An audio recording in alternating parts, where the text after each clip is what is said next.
Hồi ký minh họa, Thái Bình dòng chảy hai lần tập 2. Ra đi không hẹn ngày về. Kiến Xương, Thái Bình 1939.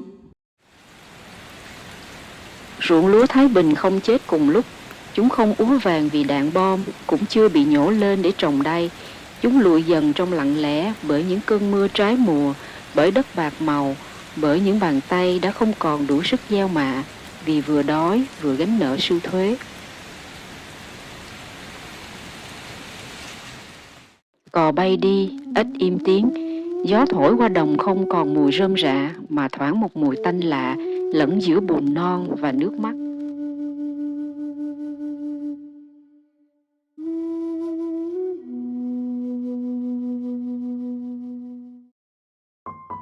Hôm đó, sương mù bám chặt lấy mặt đất như một lớp chăn dày, che phủ những cánh đồng lúa cằn cỗi.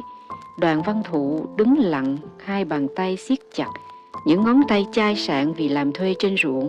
Trước mặt anh, con đường đất lầy lội kéo dài về phía nam, biến mất vào một màn sương xám, nơi anh chưa từng đến nhưng đang gọi anh rời đi.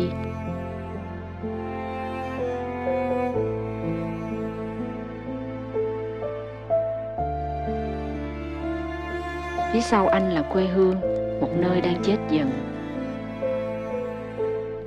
Nhiều người thân quen của anh đã không qua khỏi mùa đông năm ngoái.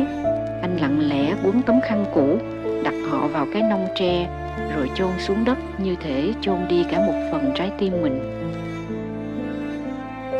Kho thóc làng anh trống trơn từ sau vụ mùa thất bát.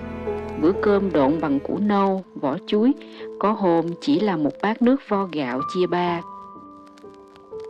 Không ai gọi cái đói đó là nạn đói, nhưng ai cũng biết nó đang đến bằng tiếng ho của con nít, bằng bước chân chậm chạp của người lớn, bằng những ánh mắt trũng sâu của một làng quê đang héo đi từng ngày. Thuế thân, thuế điền, thuế muối, thuế đèn, thuế chợ, thứ gì cũng có thuế. Ngay cả cái xác chết cũng không được yên nếu người nhà chưa đóng đủ lệ phí chôn cất cho lý trưởng. Lý Dịch, Tuần Đinh, Tổng lý thay mặt quan Tây đi từng nhà gom thóc, thu tiền, miệng cười cợt, còn tay thì không ngần ngại đập roi nếu gặp ai dám chậm nộp. Có người vay lúa đầu vụ để đóng thuế, cuối vụ không trả nổi thì bán ruộng rồi thì bán trâu rồi chỉ còn cái thân mình gầy trơ xương. Bây giờ Thụ phải đi. Họ nói trong Nam có đất cầm người khai hoang, có việc làm, có cơm ăn. Họ nói có đồn điền cao su của người Pháp, dù làm việc cực khổ nhưng ít ra cũng còn có cái sống. Chỉ có một điều họ không nói là một khi đã đi, có lẽ sẽ không bao giờ quay về.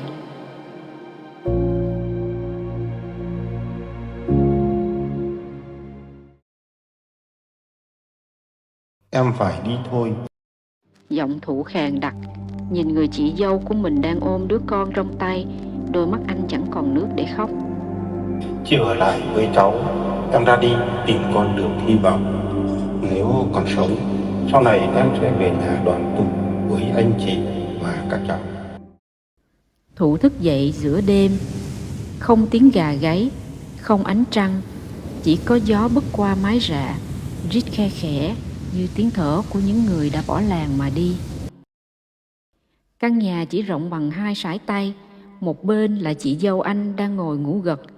Chị muốn tiễn đưa Thụ nên đã ngồi như vậy cả đêm. Đứa bé sơ sinh rút vào ngực chị, hơi thở yếu như sợi khói.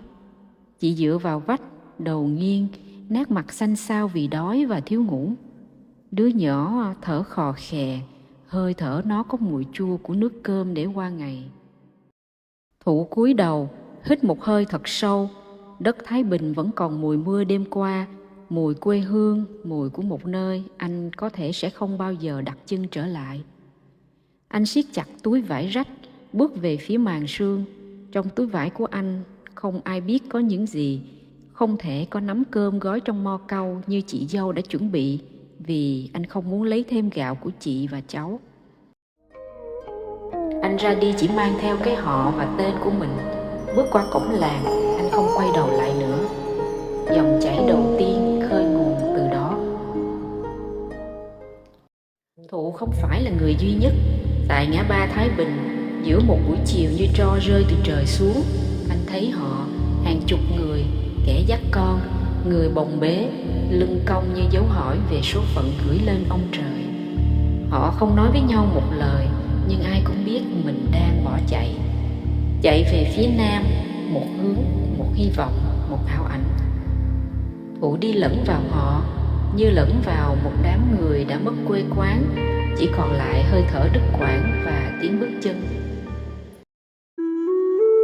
Và chính ở đó, khi dừng chân ở lề đường, bên dưới lùm tre xào xạc như những ngón tay cầu nguyện, anh thấy cô.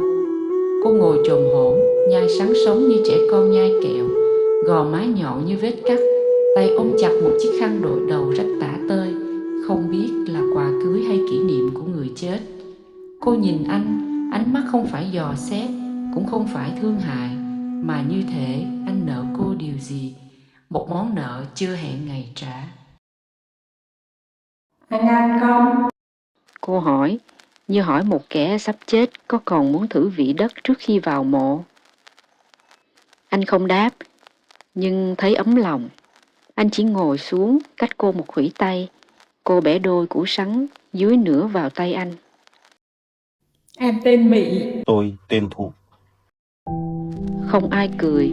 Họ rơi vào nhau như hai hòn đá cùng rớt xuống một vực thẳm và cùng va vào một điều gì đó mềm mại trong trái tim, tạm gọi là sống sót. Vài tháng sau, họ thành một đôi trong số 4 đôi vợ chồng ghép cặp nhau từ tình nghĩa cùng quê, cùng cảnh ngộ. Các cặp đôi đến từ Thái Bình, Nam Định, Hải Dương, gọi nhau là nhà bác Thụ, bác Hạt, bác Hạ và bác Cấn.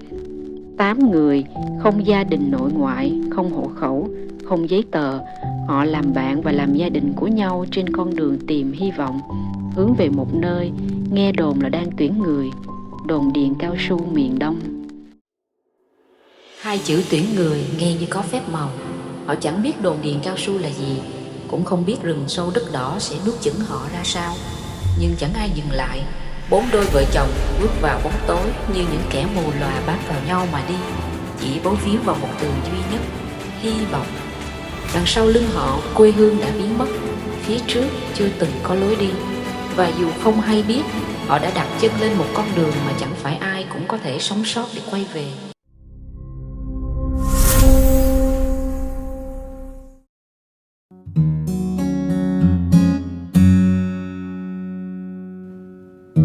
Tell me something, boy. Aren't you tired trying to feel that